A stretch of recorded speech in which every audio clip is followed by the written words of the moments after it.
Hello, everyone. Welcome to the Agile DevOps Meetup. My name is Janie Purvis, and I'm the Director of Business Operations for SmoothApps. The Agile DevOps group was founded by Ravi Verma in 2014. And normally it's scheduled on the first Thursday of the month at 6 p.m. But we are going to be having at least one other daytime webinar coming up. Ravi will talk about a little bit later. To learn more about the meetup group, we've got the link there. You can sign up for additional webinars that are coming up. The next slide, Ravi. SmoothApps specializes in agile transformation, coaching, and training, and we've put together a great team of partners that work with us at SmoothApps. And you can go to our website to learn more about these partners as well. Next slide. Also on our website, you'll be able to learn more about us and see blogs and presentations, webinars, and videos. We have increased the frequency of new content and events, so please be sure to follow us on LinkedIn, on the YouTube channel, and also checking our website regularly for the new content that's coming out. Next slide. Okay. Ravi's the co-founder of the Dallas-based nonprofit Agile for Patriots. This program provides military veterans and their spouses with focused Agile training, practical experience, and professional Scrum Master certification. Veterans have a lot of transitional skills, and we've had several go through this program with little or no experience with Scrum, and they've made tremendous employees in the industry. So keep them in mind when you're looking for folks to do this kind of work for you. We've got some that have been through our program that are still looking for work now. So reach out to us if you're looking for someone. A couple of housekeeping items as well. You'll be in listen mode only. So please just put your questions in the Q&A. We want to keep it as interactive as possible, but depending on time, we may not be able to answer all of the questions during the presentation. We may need to answer at the end or later on after the webinar. So with that being said, I'd like to introduce our topic or our speakers for tonight. Our topic tonight is al dente, 10 key ingredients for delicious sprint reviews. And speakers are Steve Talent. He's an Agile coach and EVM consultant for SmoothApps. He's got 25+ years in IT delivery and consulting, as well as background in business intelligence, data analytics, ROI. And then most of you know Ravi, but he's the founder and CEO at SmoothApps and a Scrum.org professional Scrum trainer. He has over 20 years of software delivery and consulting experience and over 10 years of experience in Agile enablement for companies with up to 10,000 people. So now I'll turn it over to Ravi and Steve, and we'll get started. All right. Thank you, Jenny. Welcome, everyone. I want to start with a quote that my life coach often used to remind me of. Joy Perkins, the quality of life is determined by the quality of questions we ask. So in this webinar, we'll try and ask some powerful questions. If you are unfamiliar with powerful questions, there is a free download available on the Coactive Coaching website. I learned about powerful questions when I attended the Coactive Fundamentals course and also the Coaching Agile Teams course with Lisa Atkins. So if you are a coach and if you want to upgrade your skills, influencing skills, and you have not yet dipped your toe in the water of powerful questions, there's a great free resource available for you, and we'll practice that skill in today's webinar. All right. So when we work with clients, or maybe in a pre-sales context, when a client engages us to help them with Agile enablement, the first question that we typically ask is, what do you want? What's going on? What's up? Why did you reach out to us? What's the problem? And usually it's a disaster. No matter who we speak to, everybody blames somebody else, and everybody feels that they are the best invention since sliced bread, the best thing that happened to mankind.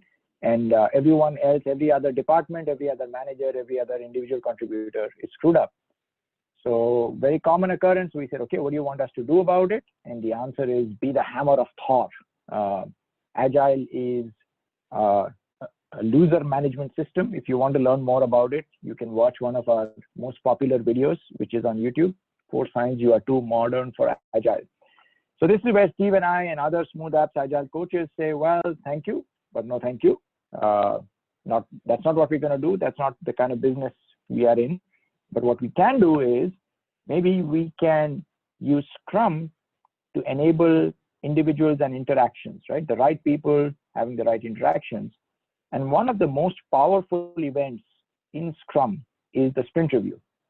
So usually when Steve and I, when we work with organizations like this, where there is a lot of contention, a lot of contentious relationships, conflicts, we try to see if we can use sprint reviews as an opportunity to bring people together and to help them steer the company in the right direction. So before we go further, the first question is, what is the sprint review I speak of? So I want to ask you a question. If you were to write a user story to explain what a sprint review is, what would you say? I'll give you just 60 seconds. Don't overanalyze it. In the chat window, type in your answer. What is a sprint review? How would you express it as a user story?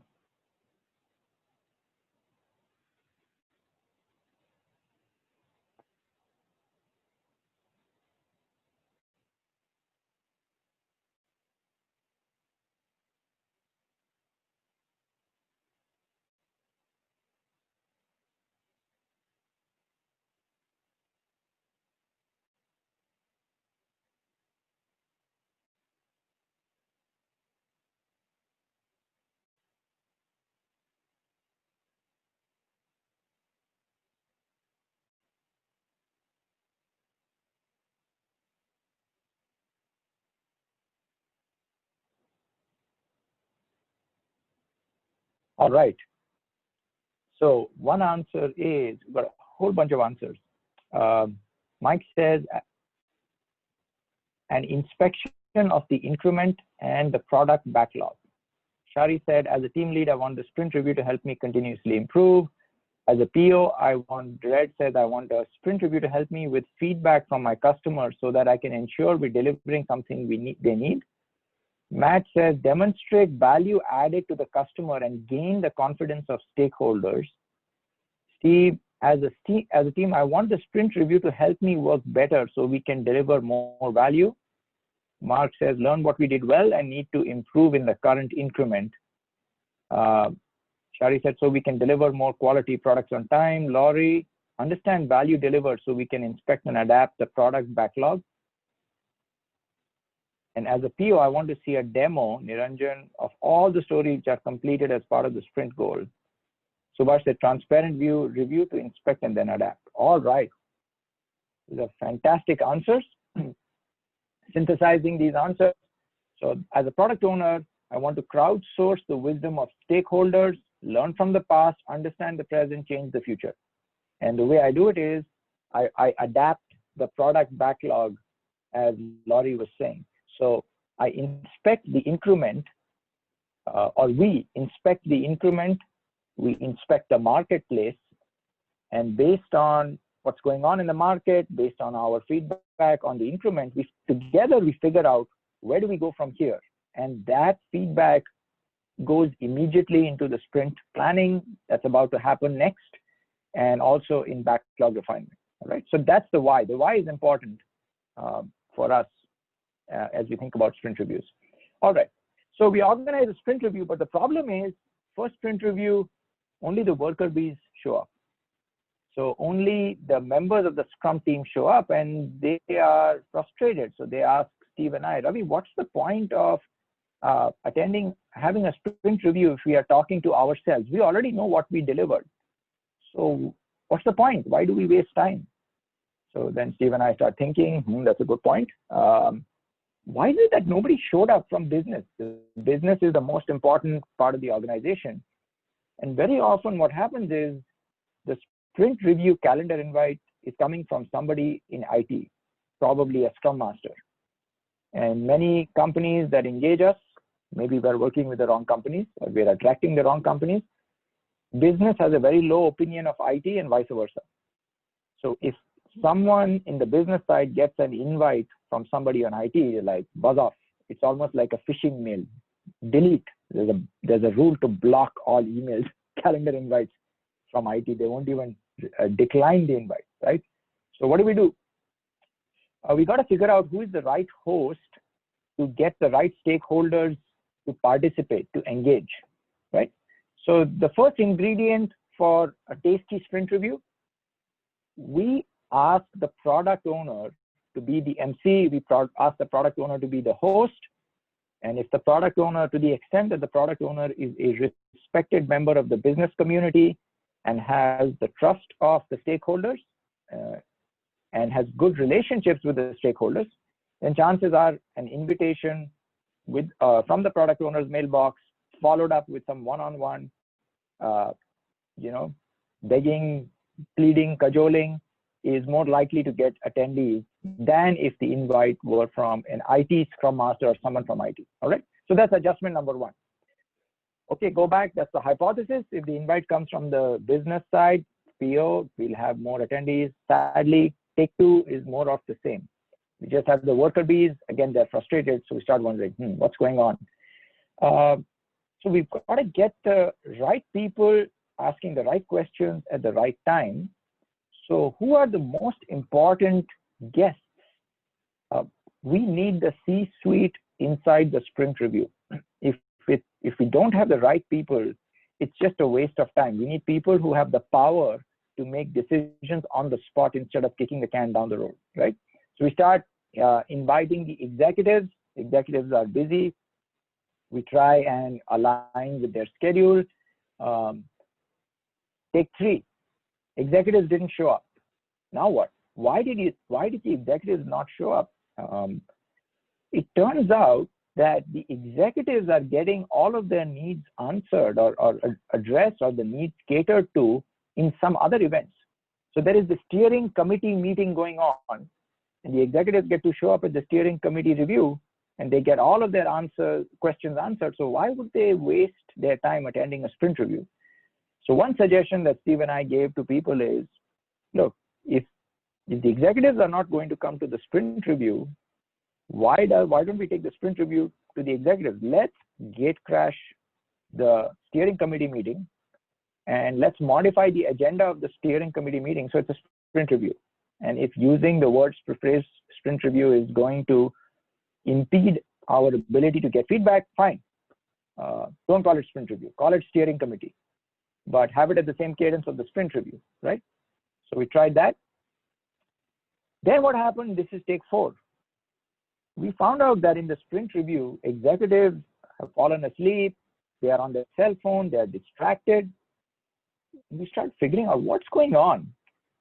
The problem is that the developers went all geeky and nerdy on the executives. So they're talking about bits and bytes. And I've had some very challenging moments where developers are showing XML and database tables and God knows what. And the business community is like, I don't know what's going on and why did I show up here? This is a complete waste of time. So we have to figure out, how do we teach our developers to elevate the conversation and to understand the big picture and to communicate the big picture, to communicate the story of the sprint in a way that resonates with the attendees so they get the context. Once they get the context, that's when you are going to get high quality feedback, right?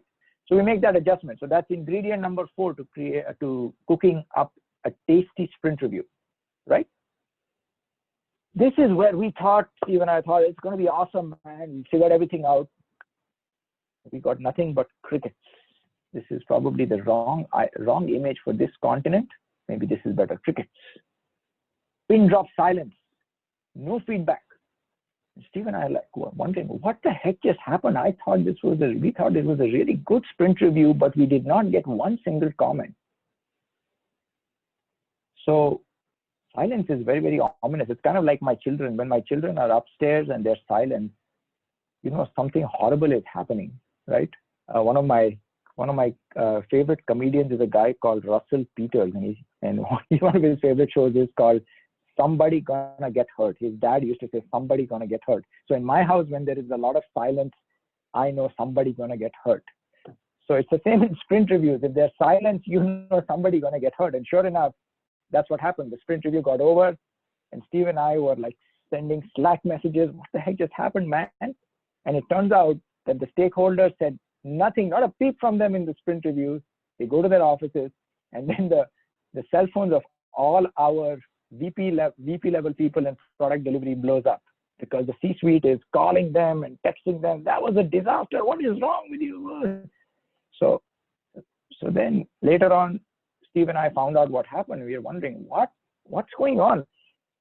These are the most powerful people in the company, and yet they do not feel safe sharing their candid feedback inside the sprint review. So one missing ingredient is, what can we do to make the stakeholders in the sprint review feel safe and equip them with the tools to communicate their feedback in a constructive way instead of bottling it up and then going and telling the VPs. So they unload on the VPs, and the VPs come and unload on the dev team, and the dev team is like, what the heck? Why didn't they just tell us directly so we could have gotten some context? Because a lot of information is lost in this game of telephone. So what Steve and I started doing is we started creating a working agreement and sharing the agreement inside, asking our Scrum teams to share the agreement inside the sprint review to set the ground rules and the expectations of how we are going to engage with each other and to try and make it safe for stakeholders to provide their candid feedback in a constructive way, right? So we tried, and now something changes. So we've got the right people in the room, but what's happening is it's either an applause, yay, you rock, or it's like, boo, you suck. You know, this is like the seagull school of management. The seagull flies over the ship, craps all over it, and then flies off. So the sprint review can become like an episode of the seagull school of management, but it misses the point, right? So we have to explain to the attendees that the intent of a sprint review is not to applaud, it's not to say boo or you rock or you suck. The intent is to adapt the product backlog so we can improve the future of the company, right? So appreciation, absolutely valid. If you are disappointed, absolutely. Communicate that constructively. Let that not be the end of the conversation, right? Let that be a stepping stone. Ultimately, it is, where do we go from here? How do we get better? What adjustments might we make to the product backlog, to our organization and our culture? All right. So you have to tell the story of a sprint review. We are natural born storytellers. We love telling stories. We love listening to stories. So tell your stakeholder a story that will resonate with them in terms of how an effective sprint review can help them get more of what they want and less of what they don't want. So tell them the story of a sprint review and the why of a sprint review in a way that resonates, right? So that's the sixth ingredient for a delicious sprint review. So we tried that hard. Okay, finally getting close. By the way, whenever I do any organizational change, I rarely succeed at anything that is worth succeeding at on the first go. Usually something meaningful, lasting organizational change takes 7 attempts. So we thought, okay, finally we got it. We got it all figured out. And then it's an absolute disaster because now that the stakeholders are starting to feel safe, it's like a food fight. We go right back to finger pointing. Everybody's getting upset with each other. They're attacking each other. And before you know it, the time is over. And all we did was we just blamed each other, but we did not walk away with the most important outcome, which is, where do we go from here? How do we get better, right? So how do we guide the conversation of a sprint review so that it results in the course correction, right? That's the acceptance criteria. That's a so that, okay? So this is just a shameless plug. Steve and I will be doing a midday presentation webinar, probably around August 20th, where we will present the sequel to this webinar, 10 reasons why sprint reviews suck and how to make them suck less. So what we're going to do is we have created a sprint review playbook that we have used at multiple clients. And that playbook has really helped in structure the conversation of sprint reviews and maximize the course correction that happens. Too much content to go into right now, but just letting you know that there's more to come. So stay tuned, monitor our meetup announcement to RSVP. All right. So let's imagine we start using those, the agenda, we start framing the conversation. Now what's happening is, what has happened in some cultures is the hippos take over.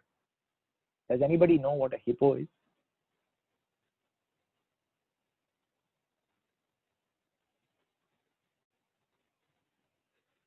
What is a hippo? It's a pretty cool acronym. We have the hippos and we have the zebras taking over. Hippo is highly paid person's opinion, and zebra is zero evidence but really arrogant. So now the conversation is dominated by the hippos and the zebras, and the agile and scrum are about empiricism and evidence. But evidence is not the foundation of the conversation. It's all the people who sit highest in the org chart and who have the loudest voice. All right. So the next ingredient for a delicious sprint review is, how might we have an evidence-based sprint review and not a hippo-based sprint review and not a zebra-based sprint review, right? So that's ingredient number 8. Have evidence-based scoreboards, evidence-based indicators, information radiators, and use that evidence to guide the conversation and to tell us what's working and what's not working. So usually when we start the engagement, we tell the client up front, agility means you've got to invest in building these dashboards, whether you use Tableau, you use Power BI, you use Google Sheets, I don't care. Use something, for God's sake. Don't keep spending company time and money delivering feature after feature, release after release, and not pause to reflect on what the customer likes and what the customer doesn't like, what's the customer using and not using. In some cultures, here's the answer we get. We had a client who was probably spending almost $2 million a month on product delivery, $2 million a month. And when Steve and I recommended, can you invest some money in creating data-driven dashboards to measure the efficacy of your $2 million monthly investment? The answer was, I've got no budget for that. So I think we tried and tried for more than 1 year, begged, borrowed, pleaded, cajoled, and we were miserable failures, did not work. Cultures like this, they just keep making spaghetti and keep throwing spaghetti on the wall, feature after feature, release after release, but they don't even look at the wall to see, is the spaghetti sticking or not? Is it working or is it not working? Is the customer eating what we are serving? Or should we just keep serving plate after plate of spaghetti and not even bother to see whether the customer found it delicious or not, right? So we have to find out, if you want to cook a delicious sprint review, you've got to find out what is the right culture. And if the culture is not compatible with empiricism, I think we are just wasting a lot of time and money. So what Steve and I have realized is we've got to be more diligent in our pre-sales conversation, and we have to filter out those suspects who are not a good fit. I wouldn't call them prospects. You have a lead, then you have to filter out the suspects from the prospects. And one way to screen out the suspects is to gauge the cultural compatibility with empiricism. And if empiricism is not a core principle, we're wasting time. Sprint review will be a disaster. All right. So anyway, so we've become better in screening out those suspects. So now when we deal with a real customer, they sign the SOW, their culture is compatible, we've got the right people in the room. And now the problem is when we are looking at the indicators, the dashboard, we are looking at indicators like velocity. These are activity-based indicators, and they don't really tell us, are we going in the right direction or not, right? So we have to find the right indicators to tell us, is it al dente? Is the spaghetti al dente? What is al dente? I learned this from my wife. In the context of spaghetti, al dente is a state of the pasta which is just right.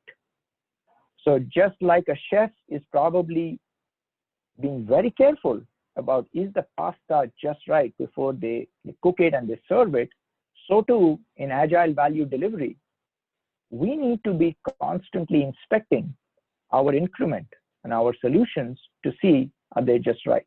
So how do we do it? Based on our experience, Steve and I feel that there are 4 levels of agile enablement. And when you create a dashboard or an empirical information radiator that can help you gauge, is it al dente or not, you must select indicators from the spectrum. Is the culture al dente? Is the quality al dente? Is the delivery al dente? And then is the value al dente, all right? So that's what we are going to do. What Steve is going to do now is Steve is going to walk you through an imaginary company called PARANA Foods, and then he is going to show you some scoreboards from a product that we are developing at SmoothApps called Al Dente, and he's going to ask you some powerful questions.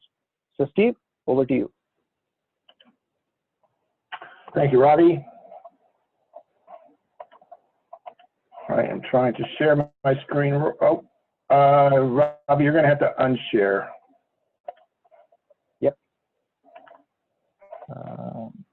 I think that worked.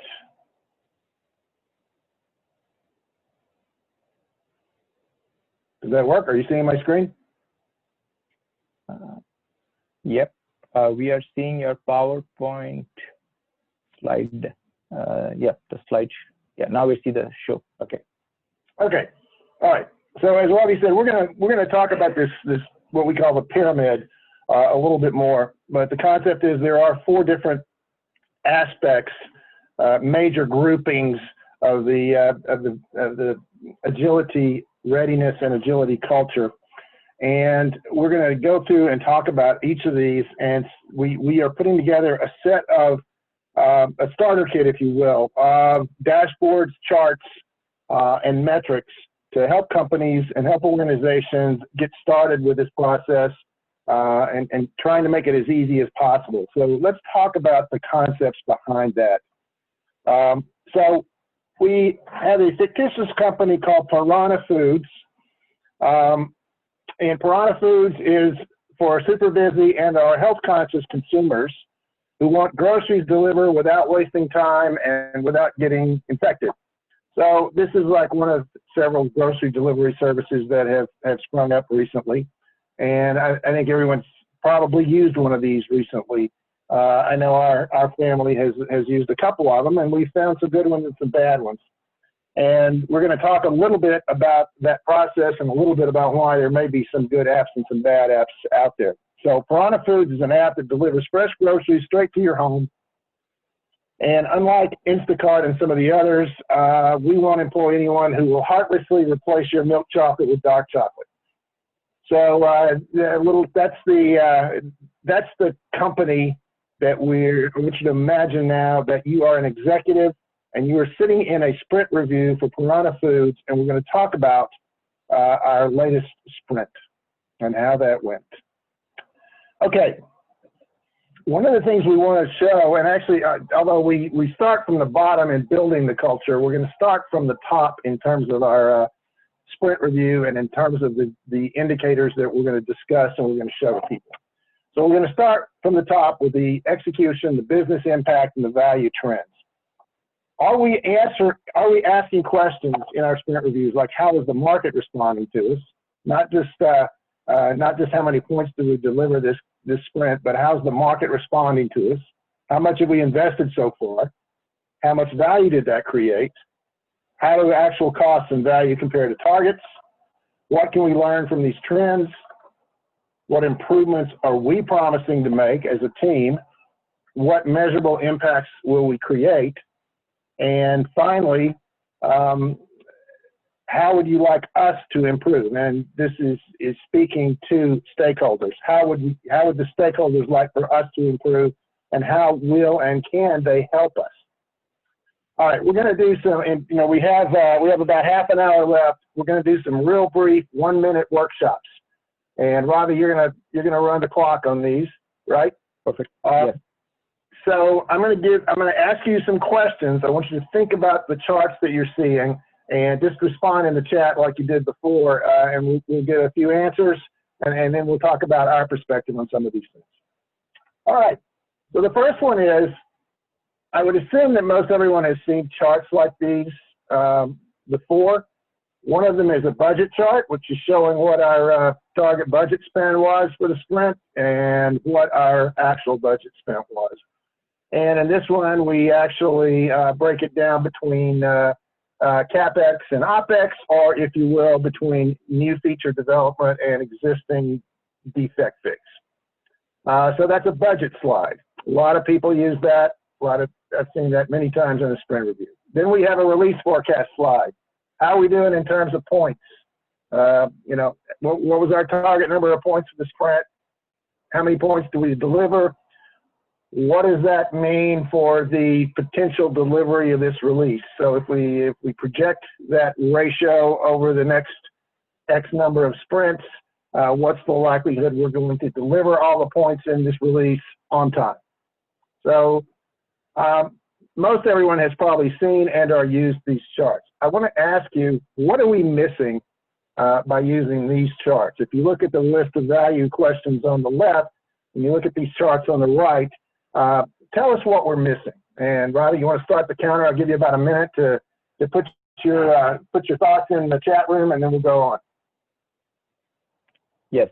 And then I saw a question, is there a way to zoom in on those graphs? It's difficult to see the details. So I don't know if there is. Yeah, I don't know on the Zoom. I apologize. I don't know on your Zoom client if there might be a way for you to zoom into your Zoom, but I apologize. We will do better next time. But if you can use your Zoom client, try that. But if not, I apologize. And I will start the timer. Just 1 minute. So I've also already started seeing some answers coming in. And Steve, let me know if you're also able to see them or if you would like me to read them out.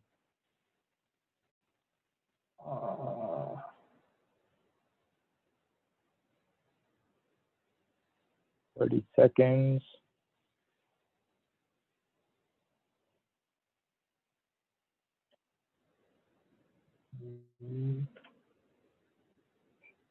And the question is, what kind of charts are we missing? Or can these charts help us answer the questions, or do we need some other kinds of charts? 10 seconds.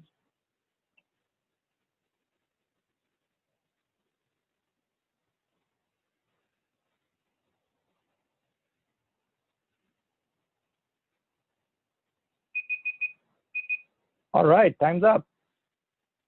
Okay, I'm not seeing the chat, Robbie. So can you just read those out real quickly? Yes, absolutely. So some of the suggestions we got was value delivered, some maybe trends in value delivered, trends in customer satisfaction, link of the points to the value streams, values VSM. I'm guessing Aaron said that, but maybe value stream mapping, maybe something from SAFE.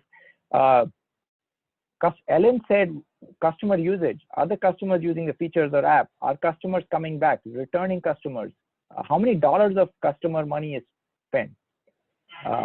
Mac suggested, can we have any usability study results? Usage index from Courtney, Lewis, actuals versus targets. And then Shari was also saying we need some other kinds of metrics. All right, great answer. Steve, back to you. Yeah, I think you guys probably, with the crowdsourcing, the wisdom of crowds answer, you hit most of the things I was going to say. But essentially, The point I wanted to make is a lot of times we get caught up in a sprint review on how are we doing against budget and how are we doing against delivery of features. So how many points have we gotten done? But you're right. Just knowing those things does not tell us the answer to all these different value trends, like how is the market responding.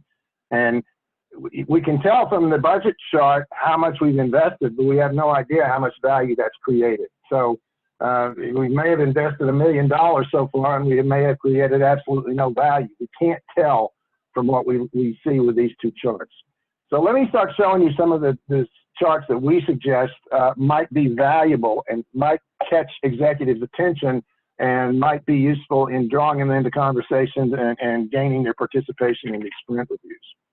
First of all, I think most of you who have gone through any classes with Robbie or been in any of his presentations or meetings, you've heard of something called a wildly important goal or a most valuable goal. And that's the single most important goal of your product or your company or your team over a defined period of time. And we want to increase a metric from today's value to a anticipated future value by a particular date. We are suggesting in this sprint review that we look at EBITDA, and those of you that are not accountants or familiar with accounting terms, that's basically profit, a little more nuanced than that, but basically looking at the profitability of the product. And you can see here that we have, I'm going to try to describe the slides a little bit, or the charts a little bit, since they're not big enough to really see. So we have an EBITDA here. The dotted line is our target. The bar charts are our actuals. We see the revenue here. Again, dotted line is target, and the bars are the actual. And then this is our cost target, staying flat, and then this is broken down into various types of costs. So our next 1 minute question, next 1 minute workshop is, how are we doing? Based on these three graphs, tell us how you think we're doing. Are we meeting our expectations? And are there any things that you might be able to pinpoint or questions that you might ask about why we're not meeting our expectations? So Robbie? All right, time starts now. I'll be monitoring the chat window.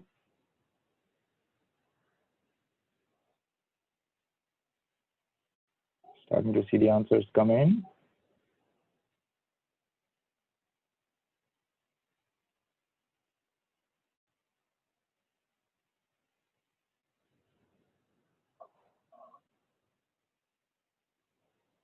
What do you see happening when you look at these charts?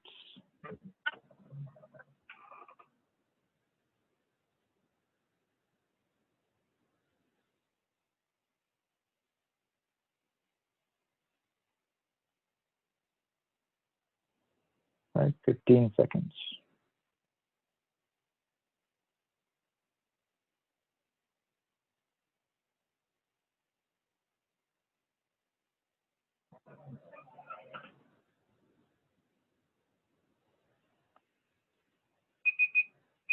All right, let's look at the answers. So Steve and Red both said we have a problem with revenue. The revenue seems to be flat. And Luis also said the same. Target revenue and actual revenue are not trending in the same direction. Steve also said EBITDA seems to be flattening. Steve Sistrong, two Steves here. Steve S said we're missing our revenue targets. Mark said the same. Luis also said we're not reaching cost reduction goals. Aditya said revenue is declining, maybe indicating that the feature is not providing value, or may even be prohibiting value. And then Mark said costs are not decreasing. Steve said, why is product support cost increasing?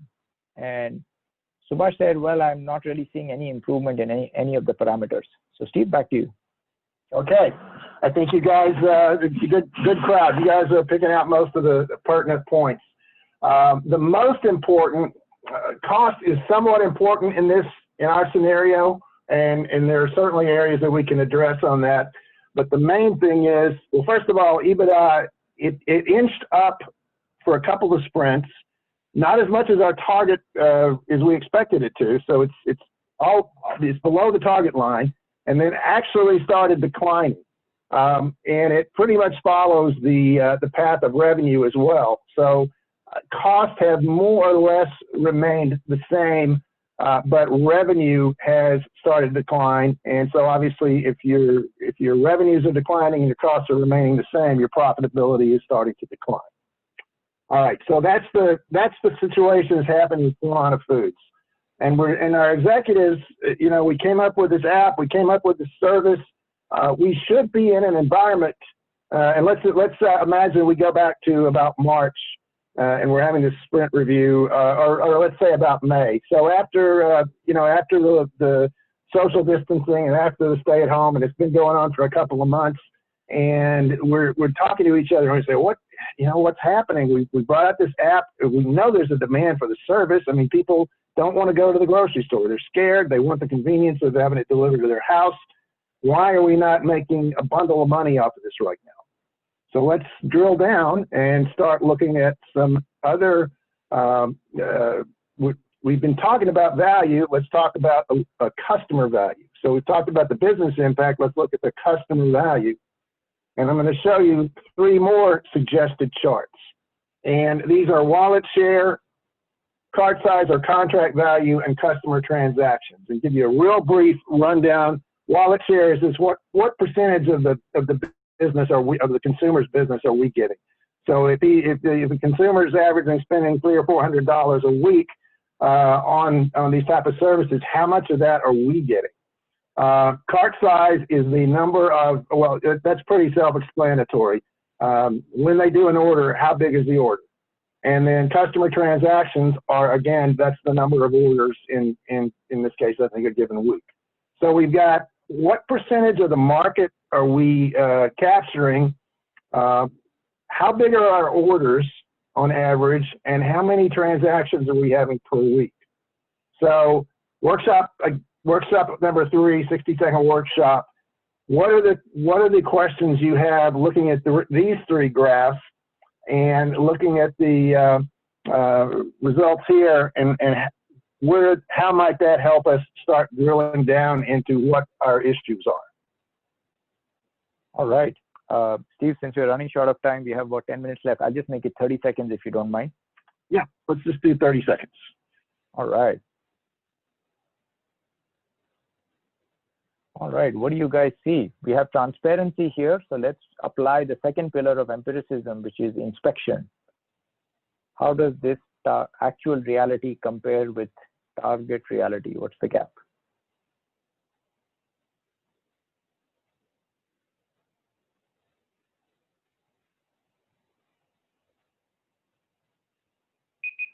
All right, some interesting questions. Our cart size is not big enough. Cart size is trending down. People are buying less for some reasons. Why are transactions increasing but value decreasing? So Mark found the landmine that Steve had injected. Transaction growth is okay. People are just trying us out. They don't trust us yet. Transactions are increasing. Contract value is reducing. Maybe smaller ticket items. And cart size decline may indicate that the bundle purchase is not valuable for customers. Maybe appropriate business decisions, but discounts need to be accounted. So Aditya and Mark might be onto something. So Steve, back to you. Yeah, those are great insights. I'm going to rush this a bit because we are running out of time, but just to net it out, the situation that we are envisioning and trying to portray here is that we are doing some promotions to try to get market share. So we're giving, like, I don't know, a $20 coupon on your first order with PARANA Foods. And therefore, we are driving a lot of new business and a lot of new customer transactions, but unfortunately, our cart size seems to be going down. So why might that be? Well, let's look. One more. Customer engagement. So we're not just talking about what are they spending with us, but we're talking about some of the classic measures of how are we doing with these customers. and I'm going to try to explain these charts. Again, they may be a little bit harder to read. Bottom line is what we're seeing is customer retention is falling. We are seeing fewer existing customers, repeat customers, and we're seeing more new customers. So our promotion seems to be working. We're getting people to try us with our coupon, but we're also seeing that our customer NPS, or I know that's a somewhat controversial metric, so whatever metric you want to use for how we're measuring the response from our customers, that's falling as well. And we're seeing problems here with customer escalations. So based on that, again, 30 seconds, now that I've put another card or turn another card over, what might you question based on these charts? And Robbie? Very good. What are the most powerful questions you would ask to create course correction at the sprint review? Time starts now.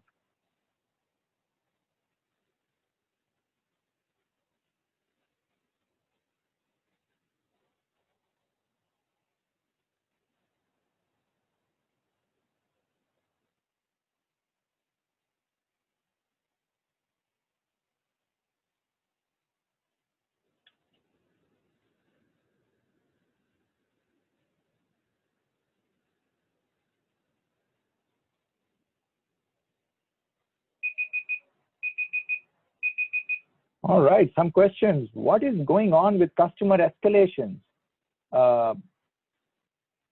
Something must change as more problems are creating dissatisfaction. Customer escalations are up, so there are some user issues. Maybe time to investigate, since the cost of acquisition is higher than maintaining existing customers. It's almost like we are buying customers. Could there be opportunities in UX and UI or supply chain? Why is it that we can attract new customers, but we cannot retain existing customers? Are quality issues leading to customer dissatisfaction and churn? And we don't seem to have the products to attract repeat customers. Some other questions. What is the average order time? What is the actual delivery time to customer? How much time is the customer spending on an app for a single order? Steve, back to you. All of those are great questions. And yes, that is essentially what's happening. So that brings us to the next tier of our pyramid, which is our quality trends. So the questions we want to answer here is how we were trending with regards to product quality, what improvements have we made, what impact did we create, what are the top root causes of unacceptable quality, what improvements are we promising to make, and what measurable impact will we create. So looking at that, we see one more set of charts. Now that we've looked at all the value charts, now we're kind of digging down into some of the quality charts. So we're looking at innovation ratio, which is basically the percent of time we're building new features versus defects fixed. We're looking at product defects, and you can see that we had assumed that as we started rolling out features, that with this new team that we had put together, everything was going to be great, and we were going to get defects going down appreciably per sprint. What we have seen is the opposite, that we are seeing more defects, and we're seeing just here in test cases run, we're actually seeing that we have quit running as many tests because over the sprints. We started out trying, but now we're trying to, the more we try to test, we just don't seem to be having time to run tests, or the tests are failing, or whatever. So based on these three slides, now we're again turning over one more card. What would you ask next about this? All right, 30 seconds. What are the most powerful questions you would ask? And if I was to frame it, start the question with how might we? How might we ...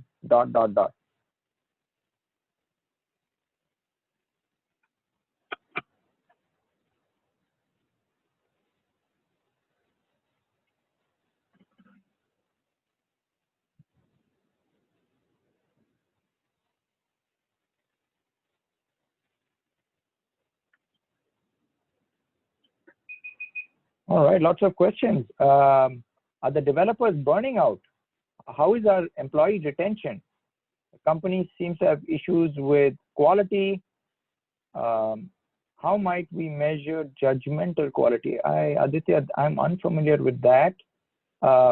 Has a Scrum team makeup change? How might we have more successful test runs? How might we allocate more time to testing to reduce bugs from reaching the field? How might we approach this? How might we improve the test cases run? How might we lower our defects because we're running more tests and not catching them?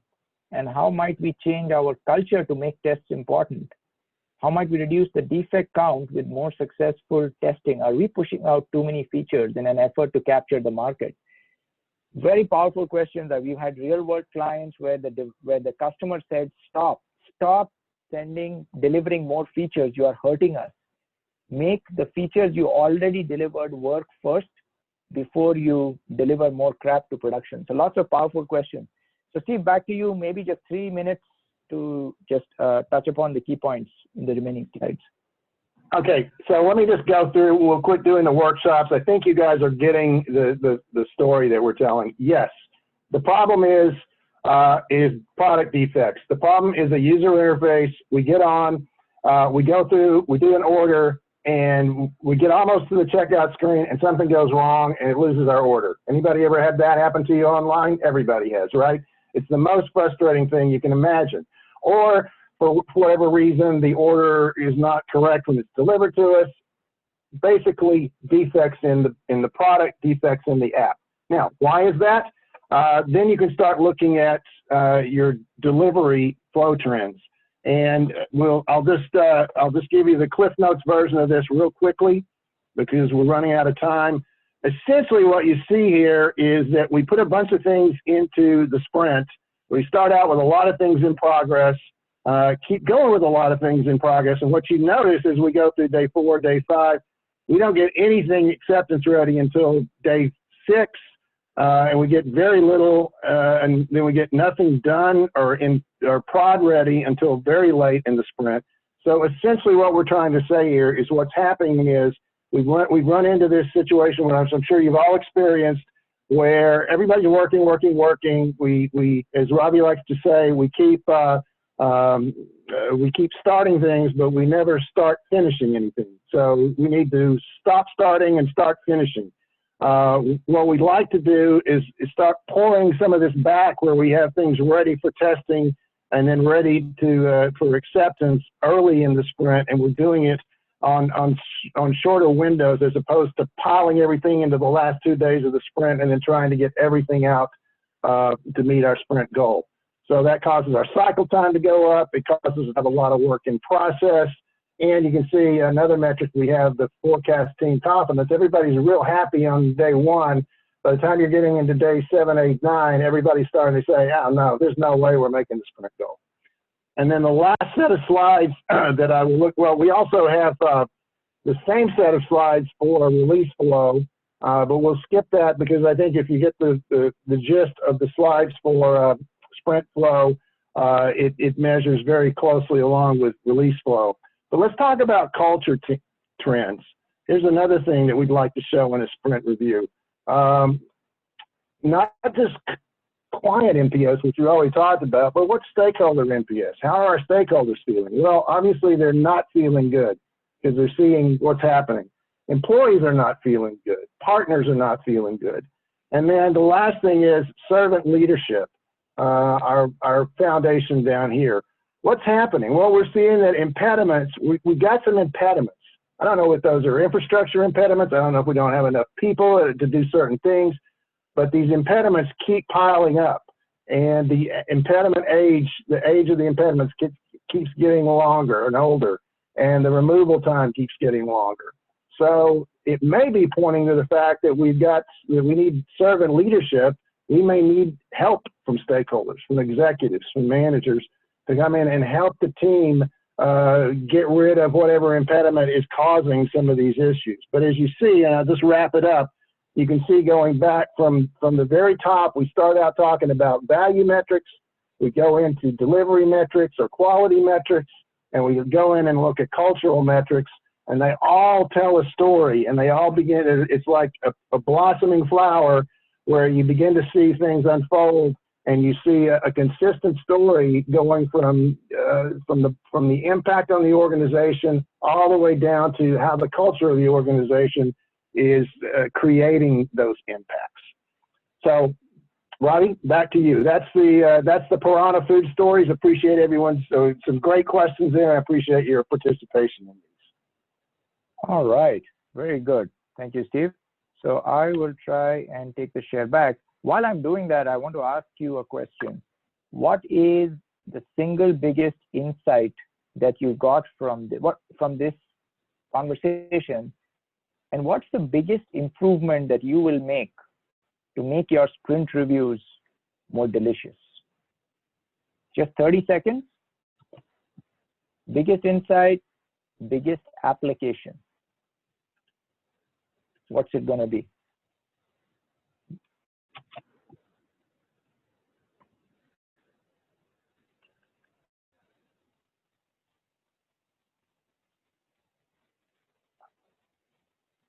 All right, I will monitor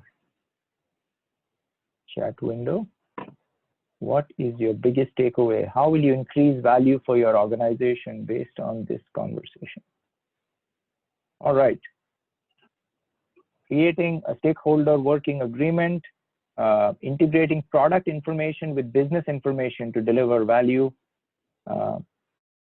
charts to show insight to the team,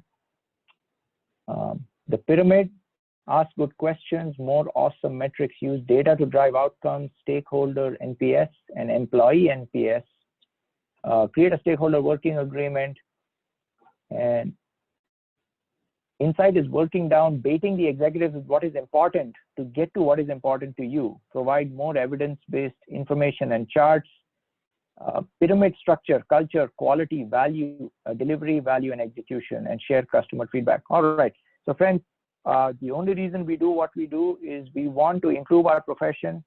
We want to reduce the needless destruction and pain caused in the name of Agile. So we hope that you got something valuable here. As we start wrapping up, we have a whole bunch of free webinars and videos and guides that you can access. We will post the slides. Follow our LinkedIn page because we will post the slides and post the link to our slides in case you're interested. The video will be posted to YouTube, our SmoothApps YouTube channel, in case you want to share with your colleagues. And also we've got, as Janie mentioned, we've got some relevant blogs. One of our most popular blogs has been the product owner job description, recent video, 4 signs you are too modern for Agile. We've got some good presentations. And we just did a webinar on how to maximize the ROI of Agile training, coaching, and consulting. So follow our LinkedIn page. If you're interested about Dente, this is a product where Steve is the product owner. You want to get a sneak peek at Dente and see if it can help your company improve value, improve sprint reviews. Send us a mail, aldente@smoothapps.com, and we'll put you on the list and we'll add you as an early adopter. All right. So with that, that's the end of our conversation. Hope you found this useful. Hope you got some ideas to cook up some delicious sprint reviews. And you discovered at least a few ingredients out of the 10 key ingredients that Steve and I feel we need to cook up a delicious sprint review. So with that, I want to thank you for joining us. I hope to see you again. Thank you. Keep calm and scrum on.